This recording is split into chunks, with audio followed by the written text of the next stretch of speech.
네, 오늘은 산업통상부, 중소벤처기업부, 지식재산처 이 3부처의 업무보고를 하게 됩니다. 많이 긴장돼요? 그냥 있는 대로 얘기하면 됩니다. 우선 산업부 이번 한미통상협상 과정에서 애 많이 썼어요. 제가 우리 산업부 장관이 민간에서 와서 그런지 어쨌든 새로운 마인드로 정말 새로운 아이디어도 많이 되고 아주 열정적으로 일해 주시는 것 같아요. 뭐 중소기업보다 마찬가지입니다. 최초에 기도했던 대로 또 기대했던 바대로 민간의 역량이 공직사회에 상당히 큰 활력을 불러오는 것 같습니다. 특히 산업 분야는 특히 그래야 된다는 생각을 하죠. 다들 있었고요. 지식재산처도 이번에 새롭게 처로 승격했는데 과거에 통계청을 바꾼 것이기도 하지만 거기에 이제 지식재산관리, 통계청이 아니죠. 특허청을 이제 지식재산관리 전반의 업무로 확장했습니다. 오늘도 제가 한두 가지 좀 미리 말씀을 좀 드리는데 뭐 그렇게 긴장하거나 그럴 거 없어요. 한 가지 중요한 거는 우리가 이제 술자리의 담소를 나누는 거하고 또 여의도를 중심으로 정치적 갈등 속에서 대응하는 거하고 국민의 삶과 국가의 운명을 놓고 행정을 직접 집행하는 것은 전혀 차원이 다릅니다. 술자리에서 뭐 이런저런 얘기하고 뭐 틀려도 괜찮고 약간의 고의를 섞어서 거짓말을 해도 소위 말하는 흰소리를 해도 뭐 상관 있어요. 술자리 끝나면 그만이고 잊어버리면 그만이죠. 그래서 상관없어요. 그럴 때는 거짓말을 하든 왜곡을 하든 농담을 하든 뭐 상관 있어요. 그런데 정치적 세계에서는 조금은 다르죠. 그건 책임을 져야 됩니다. 일부. 그런데 거기는 뭐 대충 그렇습니다. 뭐 주로 그렇죠. 대체로 그렇습니다. 뭐 이렇게 상관없어요. 그냥 모면만 하면 되잖아요. 특히 우리 같은 정치 현실에서는 그렇게 하는 게 뭐 마치 실력처럼 느껴지기도 합니다.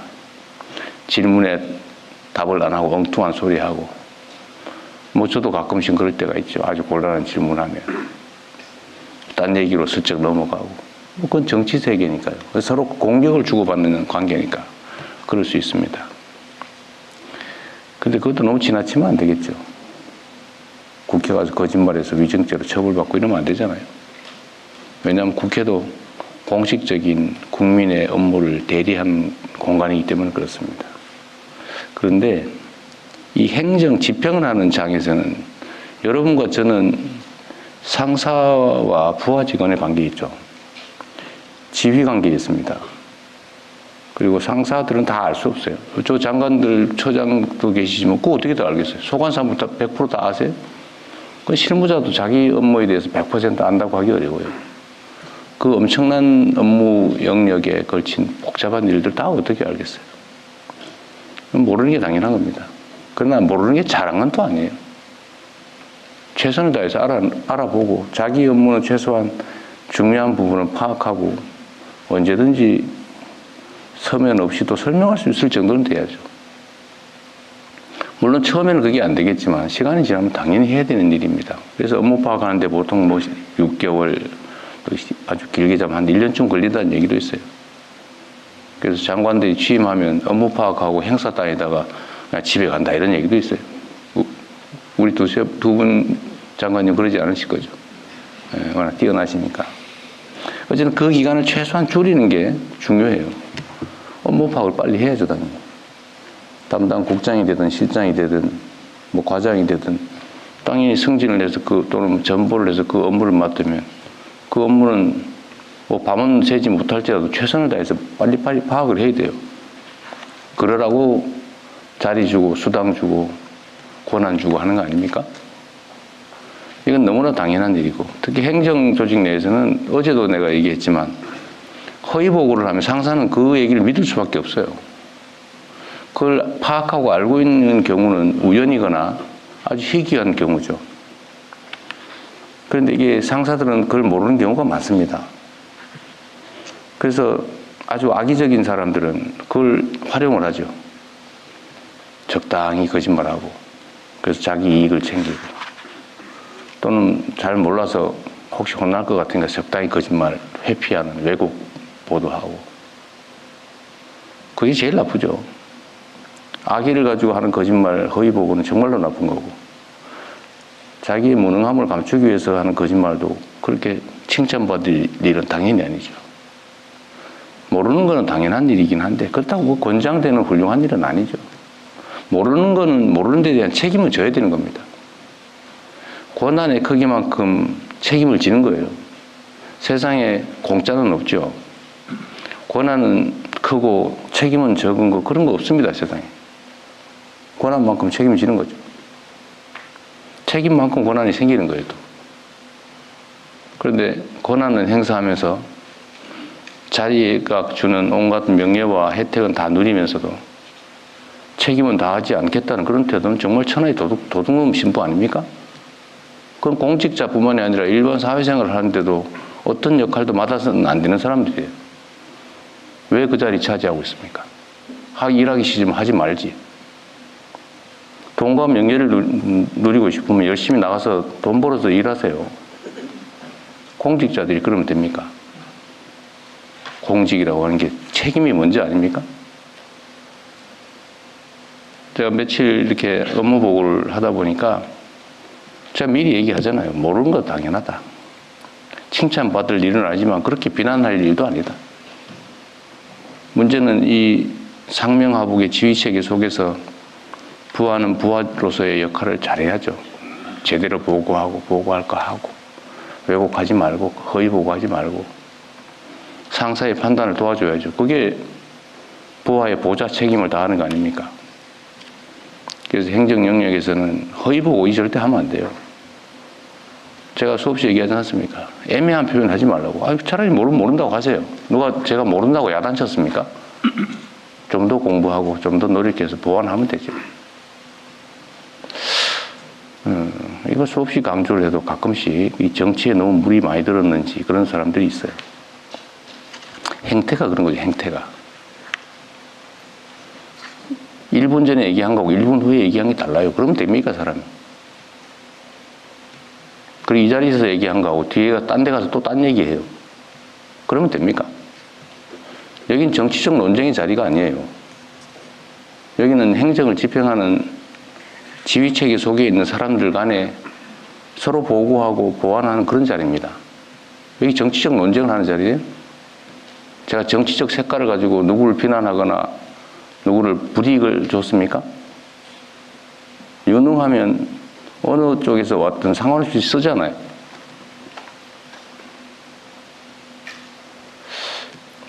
어쨌든 이것도 하나의 풍토의 문제죠. 특정 개인의 문제라고 하기는 어렵습니다. 그러나 분명한 것은 행정과 정치는 명확하게 구분된다. 이 자리는 행정을 하는 자리다. 그리고 여기는 지휘하고 명령하고 따르는 행정 영역이다. 정치적 논쟁의 자리가 아닙니다. 왜 그걸 그렇게 악용을 해요? 다시 한번 말씀드리지만 모를 수 있어요. 그리고 이 국민들이 쳐다보시면서 다 알아요. 여러분 참 놀랍지 않습니까? 저는 국민들의 집단지성을 언제나 믿고 있는 사람이고 또 그 믿음 때문에 이 자리까지 왔는데 그 이유가 아주 단순해요. 우리는 두 개의 눈, 두 개의 귀, 하나의 입으로 말하고 듣고 느끼고 그러죠. 그런데 우리 국민들은 1억 개의 눈을 가지고 있고요. 1억 개의 귀를 가지고 있고 입은 무려 5천만 개예요. 서로 실시간으로 소통하면서 우리가 느끼는 것 이상의 것을 느끼죠. 물론 전문적 지식이야 뭐 개별 인자들이 더 뛰어날 수 있지만 사람을 보고 판단하는 거 있잖아요. 딱 얼굴 보면 그냥 알아요. 표정 보면 느낌이 딱 오죠. 이걸 수천만 명이 느끼면서 서로 교감한다고. 그래서 국민 대중을 무서워해야죠. 옛날처럼 특정 요즘은 재래식 언론이라고 그러던데. 이 특정 언론들이 이렇게 스크린을 해가지고 보여주는 것만 보이던 시대가 있었죠. 그럴 때는 이 소위 게이트키핑 역할을 하면서 필요한, 자기들에게 필요한 정보만 전달해주고, 아닌 건 가리고, 필요한 건 살짝 왜곡하고, 이러면 국민들은 그것밖에 못 보니까 많이 휘둘리죠. 근데 지금은 안 그래요. 지금 실시간으로 다 보고 있지 않습니까? 아마 이 장면, 제가 말하는 이 장면도 최하 수십만 명이 직접 보게 될 겁니다. 시간이 지나면 수백만 명이 보겠죠. 보고 판단을 해요. 제가 이것도 하나의 예인데, 저는 관세청에 질문을 해봤죠. 아, 관세청이 외환 관리를 하니까 당연히 관세청이 책임을 지는 줄 알았더니 이 자리에서 관세청장이 그렇게 말했어요. 자기들이 실제 하는 게 아니라 그건 공항공사가 합니다. 아, 그래요? 제가 믿을 수밖에 없죠. 원래 정확하게 얘기하면 지금 파악된 건 그런 거죠. 관세청이 하는 일이에요. 근데 관세청이 공항공사에 위탁을 했더라고요. MOU를 맺고. 또 그전에는 적당히 이렇게 했던 모양인데 작년도에 공식 협정을 맺었더라고요. 10,000불 이상 외화 반출 문제는 공항공사가 검색 대신한다. 이걸 내가 어디서 알았냐면 댓글 보고 알았어요. 기사 댓글 보고. 그런데 공항공사 사장은 처음에는 자기들이 하는 일이라고 하다가 나중에는 그건 세관이 하는 일입니다. 이렇게 얘기를 해요. 저는 또 그런가? 그런데 나중에 아니라고 계속 하는데 결국은 제가 그 기사를 보다가 댓글 앞에 올라온 거예요. 그거 MOU 체결해서 그 세관이 하는 거 세관이 아니라 공항공사 하는 게 맞는데? 라는 댓글이 있더라고요. 대중들은 다 아는 거예요. 그리고 이걸 범죄를 대통령이 가르치셨다고 비난하는 사람들이 있던데 그것도 역시 댓글에 다 나와요. 이거 몇 년도에 어디서 보도됐고 10,000불 이상 반출하다 걸렸다고 정부가 보도자료를 냈다 이런 게 그 댓글에 다 나와요. 우리 국민들이 보고 내가 저거 봤는데 저 옛날부터 있던 건데 뭘 새로 가르쳐. 그리고 더 결정적인 건 그런 거잖아요. 그러면 일부가 그걸 이용해서 범죄를 저지르고 있는데 쉬쉬하면서 그들에게 기회를 계속 주란 말이야? 누가 또 그런 얘기도 했더라고. 그러면 사랑과 전쟁은 바람피는 법을 가리키는 거야?